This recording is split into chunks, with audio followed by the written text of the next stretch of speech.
This is the Williams Racing FW14B Formula 1 car and Nigel Mansell. Nigel Mansell, of course, best known for his aggression on and off the track. Also, his mustache. Personally, I think this is a fantastic selection for the next LEGO Icons classic F1 car and driver following the Senna released last year. Quick backstory, this car is from 1992. That's the year that Mansell won the World Championship with Williams, the man, Mansell himself. As we look at some heavily photoshopped images to avoid offensive sponsorships, he was a beloved character. I guess he still is. He's still alive. He was aggressive, determined, he made dramatic comebacks. His career spanned over a decade in F1. He raced for Lotus, Williams, Ferrari, and McLaren. He secured 31 Grand Prix victories, and he suffered 32 crashes. He should have been sponsored by Advil. He was more painkiller than man by the end there, but it was that determination that people loved, and that solidified him as a true icon of the sport, and that made him worthy, I think, of this iconic set. It's from LEGO Icons. Let's talk about that man in minifigure form. First, we mustache the important question, does the figure do the man justice? Personally, I think yes. At first I wasn't so sure, but with that suit and that stash, it's literally growing on me. Please do shave your compliments or criticism for the comment section down below, but at least LEGO got one hairy important detail right.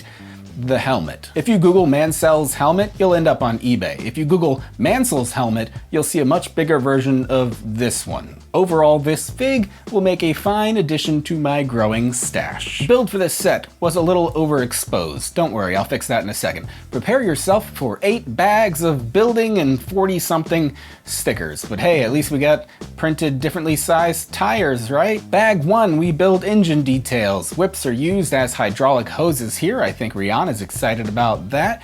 Bag 2, we installed some Duracells in the back and spelled seatbelt wrong. Come on, LEGO quality control. Bag 3, some body details, followed closely by Bag 4, some front end formatting going on there. Bag 5 comes next. I installed the spoiler incorrectly, but at least there's some DRS, that still works. Did they even have that in the 90s? Bag 6, the front wing. Anyone feel like LEGO's babying us with how much they break up builds into separate bags these days? Bag 7, cover that engine up from Bag 1, slap on those wheels, and don't forget bag number 8, where the stand really elevates this entire build.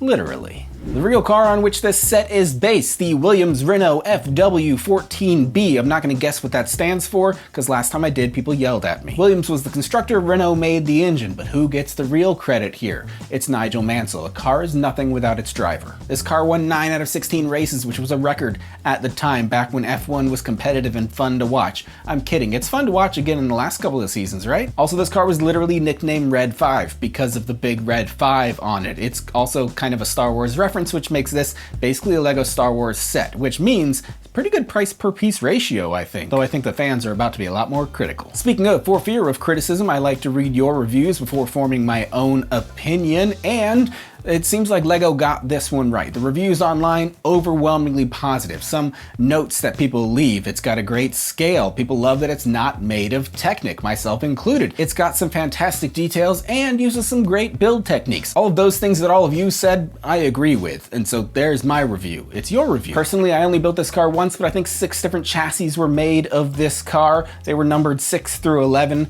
naturally. So this is the number 5 FW14B, which is an entirely different set of numbers altogether.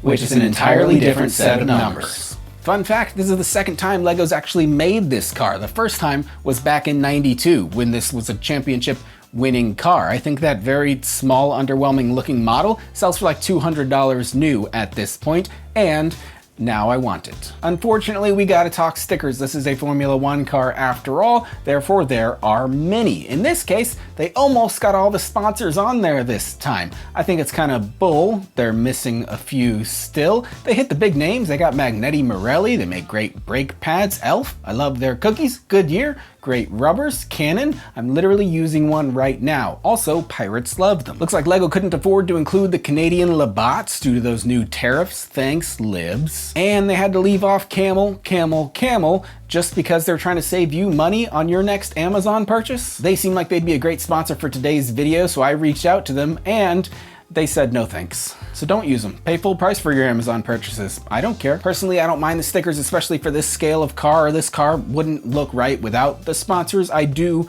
kind of lament the missing sponsors, but I get it. Cigarette brands, beer brands, whatever. They can't have those. There are sticker sheets out there that include those. If you want them, I'll try to find a link to them and put it down below. But continuing to look at these cars' details, the front wing felt weird. I thought I did something wrong, but I think this is just accurate to the real car. So weird, but accurate.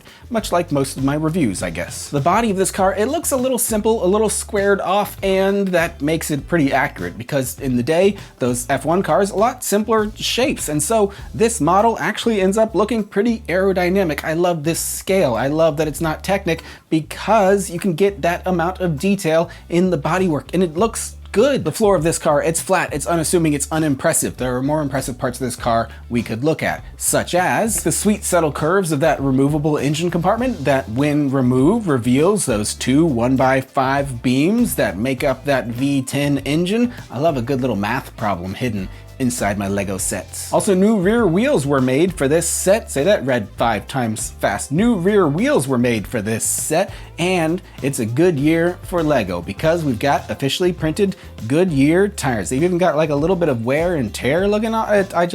They look good as tires go. And there are different widths between the rear and front of the car. That's all people have been asking for. Look, LEGO listens to some of its fans, not to the Star Wars fans. Sorry guys. Also look, this car's got working steering, which is probably an impressive feature for you non-Technic fans out there. Technic sets, we get this literally, and it's in every single Technic set. But look, it's in a LEGO system set, working steering. And above all else, this car sits above all else with this nice little display stand. And it's even got a little plaque there with some relevant details, which I should have read ahead of time, and I probably could have used some of those stats in this here review.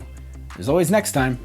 In the end, love the man or hate him, one of those opinions seems pretty incorrect. After learning more about Nigel Mansell, seems like he was a pretty good guy, and I'm a bigger fan of him after having owned this set. If you're on the fence about this set, get down from there. You're not a cat, you're an adult. And as an adult, I think you should buy this set. And while building it, watch some documentaries on F1 in the 90s. If you weren't a fan before, you'll be a fan after that. And by the end, you'll be glad you picked up this set. Shirley. Please do head to the comments below telling me not to call you Shirley this time, and while you're there, let me know what you think about this set and this man known as Nigel Mansell. Leave a like and subscribe if you've enjoyed this review, and let's take solace in this lesson from Nigel Mansell. If you go down in history for crashing as many times as you win, well, at least you went down in history.